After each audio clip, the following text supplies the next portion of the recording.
అందరికీ నమస్తే. నేను మీ ఆకుల శ్రీనివాసరెడ్డి. ఈరోజు వీడియోలో మనము ఎట్టి పరిస్థితుల్లోనూ ఎగతాళి చేయకూడనటువంటి 7 విషయాల గురించి మీకు చెప్పబోతున్నాను. అంటే మామూలుగా కొంతమంది వ్యక్తులు ఒకరిని చూసి ఎగతాళి చేస్తూ ఉంటారు.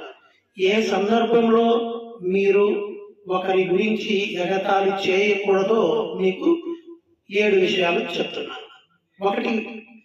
ఒకరి యొక్క బట్టల గురించి మనం ఎప్పుడు కూడా ఎగతాళిగా మాట్లాడకూడదు.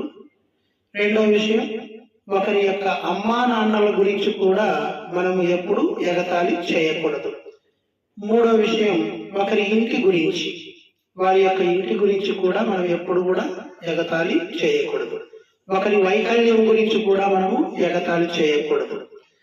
అలాగే ఒకరి యొక్క నమ్మకాల గురించి కూడా మనం ఎప్పుడు కూడా ఎగతాళి చేయకూడదు.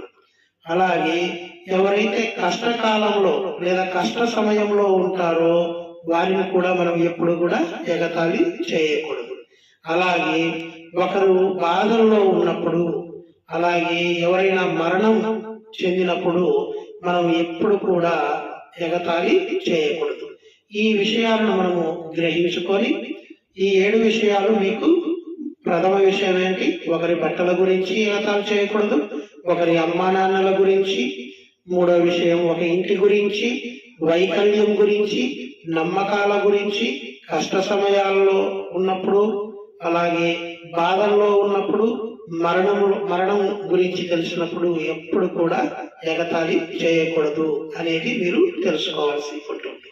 జై హింద్. మీ ఆకుల శ్రీనివాసరెడ్డి.